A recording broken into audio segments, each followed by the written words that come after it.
완전 좋은 기회입니다. 그렇게 서서히 내 편이 늘어나는 겁니다. 텃세나 갑질이라고 생각하기 전에 한번 체크해 보셔야 될 게 있어요.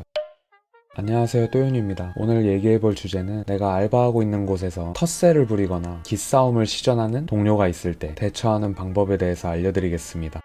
첫 번째는 내 흐름을 유지하는 거예요. 내가 알바 신입으로 들어왔을 때 일적으로 실력이나 일에 대한 적응도, 숙련도, 그리고 기존 알바생들과의 친밀도, 점주와의 신뢰관계, 아무것도 내가 뒤집을 수 있는 게 사실상 없어요. 그게 굉장히 분하고 억울하지만 일단 그 상대의 경력은 인정을 할 수밖에 없습니다. 그거 자체를 불공평하다고 느끼게 되는 순간 내 흐름을 유지하기가 어려워져요. 여러분이 지금 갖고 있는 흐름은 알바의 신참으로 들어온 거란 말이죠. 알바의 신참이라면 어떻게 흘러야 할까요? 교육을 잘 받고 최대한 많이 배우고 일을 열심히 하고 초반이니까 사회생활도 열심히 하고 점주랑 친해지려고 노력도 하고 이미 들어온 경력자들이 있다면 그 경력자들한테서 실력적으로 뭘 배우고 노하우를 얻을 수 있을지 잘 캐치를 해야겠죠. 이게 신참의 흐름입니다. 이 흐름 외에 다른 것들에 동요하게 되면은 내 흐름은 그 순간 완전히 무너지는 거예요. 여러분이 이 신참의 흐름을 그대로 끌고 가고 다른 것 아무 것에도 동요가 안 되고 잘 유지하면 여러분의 흐름은 거센 물줄기가 돼요. 점주의 예쁨을 받을 수도 있고 시간이 지나다 보면 기존에 있던 경력자들의 신뢰를 얻을 수도 있어요. 물줄기를 거세고 강하게 만들면 큰 나무가 떨어져서 중간을 막아서던 큰 돌멩이가 굴러 들어오던 나무는 부러지고 돌멩이는 깎이는 겁니다. 그 사람들이 부리는 텃세나 이런 기싸움은 내 물줄기가 강하면 게임이 안 돼요. 나의 흐름을 한 방향으로만 계속 유지하세요. 그 사람들에게 무너지지 않는 모습을 보이면 보일수록 그 사람들의 자존감은 나무처럼 부러지고 돌멩이처럼 점점 깎여갈 거예요. 인성이 좋고 멘탈이 잘 잡혀있는 사람이 그런 텃세를 부릴 리가 없습니다. 보통 자신의 입지가 위험하다는 생각이 들고 심리적으로 불안정해야 그런 생각을 하게 되기 마련이니 직장 같은 경우에는 규모가 좀 더 크니까 더욱더 전략을 세워야겠지만 알바 같은 경우에는 다 거기서 거깁니다. 텃세를 부리거나 기싸움을 심하게 하는 알바생은 이미 점주에게도 골칫거리로 생각되고 있을 확률이 굉장히 높습니다. 사고치거나 깽판 칠까봐 못 건드리는 거지 절대로 점주에게 이로울 리가 없죠. 새로 뽑은 알바생 자꾸 나가게 하고 교육하는데 또 시간 들고 돈 들고 근데 그 시간과 돈이 전부 그 기싸움하는 알바생 자존심 맞추느라 그런 거잖아. 답답할 겁니다. 그런 상황을 인지하시고 아무 것에도 동요하지 마시고 내 흐름만 꿋꿋이 이 신참의 흐름을 계속 유지하다 보면 언젠가는 판을 뒤엎게 될 기회가 올 수도 있고요. 판을 뒤엎지 못하더라도 내가 성장하고 멘탈이 강해지는 경험을 해보실 수 있을 겁니다.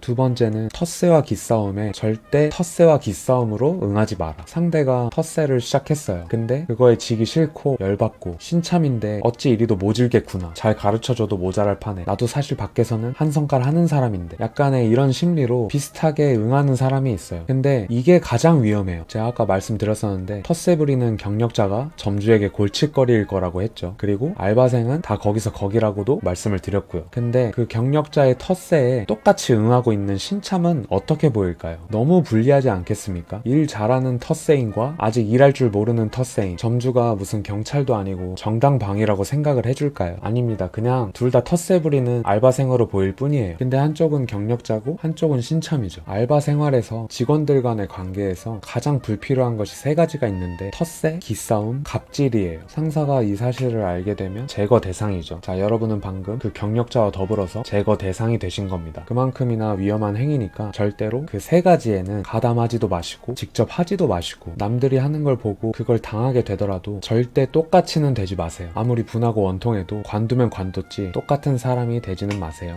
세 번째는 갑질이나 텃세의 중심에 서 있는 사람 외에는 잘해주셔야 돼요. 알바 생활은 사회생활의 축소판이기 때문에 어느 정도 사회생활이 필요한데 본인이 사회성이 있는 사람이라면 이유 없이 나에게 텃세를 부리고 갑질을 해대는 사람은 몰라도 다른 사람들과 잘 지내는 데는 문제가 없을 거예요. 텃세 부리고 갑질하는 사람이 다른 사람에게는 좋은 사람으로 활동을 하고 있을까요? 만약에 그 텃세 부리는 사람이 모두에게 인정받고 있고 좋은 사람으로 평가받고 있고 일도 잘하고 있고 그런 상황인데 나한테만 뭔가 삐딱하고 텃세를 부리는 것 같다. 그런 상황이라면 그 사람에게 인정받을 때까지 악착같이 버텨보세요. 이제 막 와서 잘 모르지만 교육의 일환일 수도 있습니다. 매장마다 교육시키는 방식은 전부 다르니까요. 긴장감을 주기 위해서 그랬다거나 뭐 다양한 이유가 있을 수 있죠. 저희 매장 같은 경우는 그렇게 하지 않지만 뭔가 과거의 어떤 경험들을 통해서 그런 결론을 내렸을 수도 있어요. 그러니까 열심히 하셔가지고 나도 인정받으면 여기에 한 일원이 돼서 이런 취급을 안 당해도 되겠지. 이런 목표를 세우고 가시면 받아주면 되는데 이런 상황이 아니고 분위기가 좀 이상하다. 뭔가 다들 이 사람을 좋아하는 느낌이 아니다. 고집만 세고 일 처리도 엉망이다. 점주가 뭔가 억지로 친절하게 구는 것 같다. 그러면 그 텃세 부리는 사람이 맞습니다. 그러니까 주변을 살펴봤을 때 그 사람이 텃세 부리는 사람이라는 게 확실하게 판단이 되신다면 그때부터는 다른 사람들과 친해지려는 노력을 하세요. 물론 일부터 적응을 하셔야죠. 지금 말씀드린 세 번째는 첫 번째와 두 번째가 꼭 먼저 성립이 돼야 됩니다. 다른 사람들을 내 사람으로 만들어야겠다라는 목표를 세우시고 천천히 실행해 나가세요. 저쪽 편이냐 내 편이냐 이렇게 나누실 필요도 없습니다. 그럼 오히려 반감을 사게 돼요. 그냥 그 사람과 친하게 지내는 것도 완전히 인정을 해주고 다른 친구들이 그 사람 눈치가 보여서 나랑 몰래 친해지고 싶다. 그런 눈치면 몰래 친해지세요. 완전 좋은 기회입니다. 그렇게 서서히 내 편이 늘어나는 겁니다. 내가 그 사람보다 더 인성이 좋고 괜찮은 사람이라면 그리고 일도 잘한다면 더 오래 일할 생각이라면 점점 내 쪽으로 기울 수밖에 없죠.